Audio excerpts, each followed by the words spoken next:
Need for Speed Underground, baby. Oh, yes. I spent a very large portion of my PS2 days playing this game. This was my favorite Need for Speed game, and I loved it, man. You know I'm going to say that. That's why we're looking back at it. A lot of this video is probably going to be, for game audio-wise, like heavily muted or, you know, very close to it. The thing about that is, this game had an excellent soundtrack. I loved it so much. But because this is YouTube and bitches be crazy and, you know, lawsuits and all that, I ain't trying to have it. I ain't trying to have copyright violations, so everything's going to be heavily muted. But this game had a great soundtrack alongside it, which is why, you know, I was all about it. I loved how you'd have this intro cutscene, and for some reason, every time, whenever I booted the game up, I would watch this intro cutscene. I'd let it play out completely, and then right when it ends, it would play "Get Low" by Lil Jon and all them. Oh my god, dude, that was my song. Like right when the menu starts, just goes boom, boom, boom, boom. Dun, dun, money, hoes, cars, and clothes. I'm sorry, man, but that is my shit. I love. I just think I'll totally admit it. I love rap music. That's probably one of the number one genre I listen to. So this game was just all about it, man. Loved it. This is the way the music would play right here. Yep, there you go. Lil Jon and the East Side Boys, dude. Oh my God, listening to this song and then customizing your car—that's what it was all about, dude. The thing about Need for Speed Underground was there was no open world scenario. You'd go to the race map and you'd choose your races from there, and you just continue the story from there. And the story more or less was you just were the new kid on the block. You were, you know, new to the city, and you would do racing tournaments, drag races, drifting races, circuit races, sprint races, and you would carefully work your way up the leaderboard, which was, you know, there was a 10-spot leaderboard, and you just work your way up from there. You see some Rob Zombie, Two Lane Blacktop. That was another great song. And you just race over and over and over again, and that's just what made the game great. And, you know, progressively you would unlock decals, you would unlock body kits, you would unlock everything to customize your ride. And you could customize everything about the car: the side skirts, front bumper, back bumper, the tinted windows.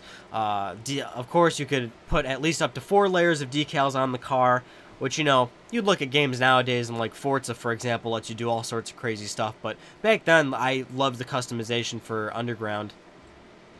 And I would spend hours customizing my car. Now, I always chose the Mazda Miata. That was my car I always chose. I'm driving one right now. I always picked that car. That was a car I was always into. But there's a lot of cars you could pick in the game. If you were just starting the game, though, I think the Miata was the best choice, really. There's like Volkswagens and shit. I never chose those. I was like, well, what are you gonna do with the Volkswagen? Come on. And of course, you do your engine upgrades. You do your nitrous oxide, of course. Oh man, the nitrous oxide. You boost the shit out of that. Get that going. Get that all well and good. Me and my uncle would play this game a lot, and we'd always do drag races and stuff. And I would smoke him every time.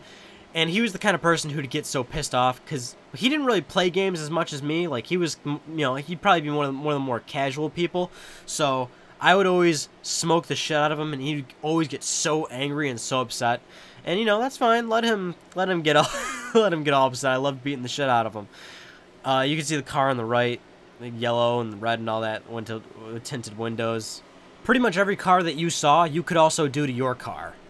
Now, one negative about the game is that the tracks, for the most part, they are very repetitive. There's about 100 main races in the main, you know, game that you can play, and it's like they take like a track and they just remix it with other tracks. So you'll be racing in this dirt area, for example, but then instead of this area that you're seeing right now, they'll just replace it with another area from another track. They'll just remix it and use everything left and right and just sort of, you know, make it seem like you're playing a new track, but really they're the same portions of tracks you've seen before, so it is really repetitive.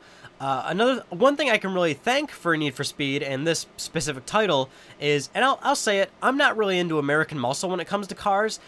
This game made me fall in love with tuners, like import tuners, like foreign cars, and, you know, putting body kits on cars and all that. Go ahead and make fun of me, dude, but I think they look fucking awesome. I think cars like that look just so goddamn beautiful and sick. I think it's great. So as you can see, I just finished this drift race, so I got new vinyls and everything that you can unlock. I unlocked a new car, and I'm now number 9th in drifting races. Now, Need for Speed Underground 2, I loved that game, but I preferred 1. And again, that was because kind of like, I liked the race map, which was just you'd select a race and you just jump right into it. I mean, I'm okay with like an open world racer where you can race to certain objectives and everything, but I just prefer like a race map. And it's cool because, like, you know, open world race games did give you like a little menu system if you didn't want to drive all the way around or something, or, you know, but that's also because in, you know, the PS3 360 era, you had you know, online was a big aspect, so you party up with your friends and just do free roam and all that, and then if you wanted to, you'd go to a certain spot and then do the races there. But I like just the race map right here, and you'd pick easy, medium, hard, however you choose to, and then you'd also unlock like these magazines, and you'd see your car in there, in your current setup of what it looked like. So here we are in the customization. This is, again, spent hours here. You had a little reputation bar that would give you a good multiplier for you know, all your unlocks and all that, and when you're racing, you do like when you're in racing, you'd earn certain points for doing certain style portions of the game. So if you're drafting behind a car, you'd get points for that. If you have some air time, you get some points for that. Power slides, you get points for that. Or you do near misses, so all the NPC cars that were just, you know, casual drivers, if you do like a close miss towards them, that was a good 100 points. And there's, like I said, good customization. I loved the colors available. I loved the crappy decals that were available. Looking back on them now, they were kind of silly and goofy, like these flames I got on the car. And realistically, I don't think I'd even drive a car like this, even if it was presented to me for free. Well, you know, for free. Of course I'm going to take it for free, but, you know, looks kind of silly, but, man, this is what I was all about. And I'm not really a car guy. Like, that's one thing I really appreciate for some people that are really into it, like being into cars and like understanding horsepower, torque, and really being into engines, and again, being in that community of, like, you know, just being a car head and like just loving that stuff. I will honestly say I'm not that into cars and I don't know much about them, but I think that's what's great about the Need for Speed games, and what I certainly loved about them is that they were easy to jump into, easy to understand. The menu system just showed you everything about it and let you easily get into it. And I think that's what I appreciate a lot about most video games nowadays, is that you jump into them and you learn a little something about whatever it is that video game may be about. I learned Greek mythology from God of War, and I learned a lot about cars from Need for Speed. And again, you know, Need for Speed had me like in that portion of time when I played the game when I was younger. I was like totally into cars at the time, and I was looking at cars when me and my parents would drive around, and I would judge other people's cars, and I would wonder, man, look at that guy, he's like 30 years old, why doesn't he put a body kit on his car? That's crazy, man. Here we're doing a drag race. Drag races were always fun. You always get that like the screen's like shaking and everything, like you get that rush of like how fast you're going, and I'm using the nitrous oxide right there. And then man, good memories playing this. And you know, the thing is, I busted out my fat PS2 to play this game, and I captured this on a PlayStation 2. I didn't bust out the fat PS3 for this. I did a classic PS2 to play this game again. And just so much nostalgia and throwback.